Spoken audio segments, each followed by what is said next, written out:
भोपाल हट के गिरफ्तार आरोपियों को धर्मांतरण पर गृह मंत्री नरोत्तम मिश्रा। इन जिहादी कॉकरोचों के लिए पेस्टिसाइड का काम कर रही है सरकार, किसी को भी बख्शा नहीं जाएगा।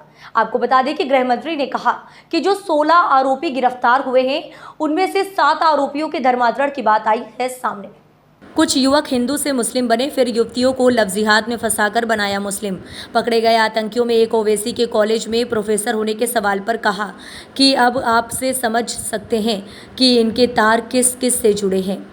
तस्लीम के ओवैसी कॉलेज में काम करने पर बोले, हर कनेक्शन को खंगालने का काम कर रही है सरकार।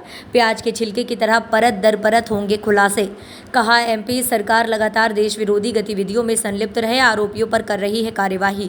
पहले जेएमबी, फिर पीएफआई और अब हट सदस्यों पर हो रही है कार्यवाही। हट मामले में कांग्रेस की स्थिति पर बोले गृह मंत्री नरोत्तम मिश्रा। सलीम की ओवैसी कनेक्शन से होगी जांच, हर एंगल पर की जा रही है जांच। कि जो लोग द केरला स्टोरी पर विवाद उठा रहे हैं, आपने उनमें से किसी एक आदमी को एचयूटी पर बोलते सुना क्या? नहीं सुना होगा। जो लोग राम मंदिर पर उठाते हैं विवाद, उनको कभी पीएफआई पर बोलते सुना क्या? पीएफआई की निंदा कर रहे हैं, एचयूटी की निंदा कर रहे हैं, आतंकवाद की या धर्म परिवर्तन की निंदा कर रहे हैं। आपने सुना ही नहीं होगा कि इस तरह के कर रहे हैं। चूड़ी वाले पर मारपीट पर तो मॉब लिंचिंग किया, विवाद उठाया, लेकिन धर्मांतरण पर एक शब्द बोले क्या? नहीं बोल रहे हैं। इससे इनकी दोहरी नीति और इनका जो तुष्टीकरण की नीति है वो साफ होती है। एक बात मैं बता दूं आपको कि जिहादी काकरोचों के लिए मध्य प्रदेश की पुलिस पेस्टिसाइड की तरह ये ढूंढ ढूंढ के निकाल के मारेगी। 3 बड़ी कार्रवाइयां अभी पिछले महीनों की आप देख लें। जेएमबी, जमायत उल मुजाहिदीन, इसके जो 3 बांग्लादेशी थे वो भोपाल में पकड़े गए। देश भर में 8 राज्यों में 70 लोगों को इसमें गिरफ्तार किया गया था। PFI, popular front of India, 22 लोगों को एटीएस ने हमारी ने गिरफ्तार मध्य प्रदेश में किया था। भोपाल, उज्जैन, इंदौर, नीमच, ये सब पकड़े गए थे। और तीसरा ये एचयूटी, हिजर तहरीर वाले लोग, 16 अभियुक्तों को पकड़ा है। 10 भोपाल में, 1 छिंदवाड़ा में, 5 हैदराबाद में, ये पकड़े गए हैं। जहां तक सवाल 7 लोगों के धर्म परिवर्तन का है, ये अपने आप में पूछताछ में सब चीज़ें धीरे धीरे निकलती आ रही हैं। और अचंबा आप देखिए, ये ब्रेन वॉश करने वाले जो लोग हैं,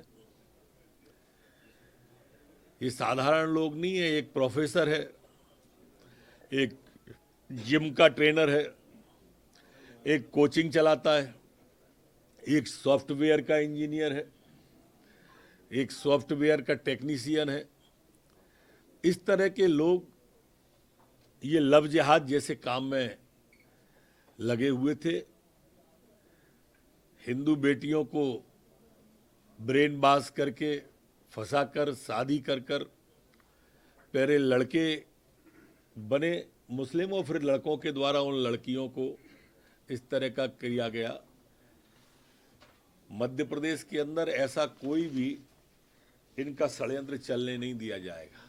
और ये तो खुद झूठ बोलने की फैक्ट्री है। 943 झूठ पिछले चुनाव में बोले थे और अब फिर बोलना शुरू कर दिए फैक्ट्री ने। जो कमलनाथ जी है, फैक्ट्री है झूठ बोलने की, लगातार बोले जा रहे हैं।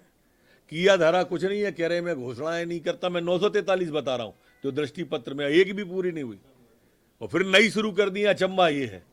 और उस पर सितम ये है कि चाहते हैं कि उनकी बात पर जनता विश्वास कर ले। कदापि नहीं होगा कमलनाथ जी, इस भ्रम में मत रहना। ओवैसी जी के कॉलेज में वो पढ़ाता था और इससे बाकी सबका आपको नेटवर्क और कनेक्शन भी समझ में आता है। हम इस तरह के जितने कनेक्शन पूरे देश के अंदर किस किस के कहाँ कहाँ पर हैं, इन सब की जांच करवा रहे हैं। और धीरे धीरे प्याज के परतों की तरह ये सारी परतें खुलती चली जाएंगी और आपके सामने आता चला जाएगा।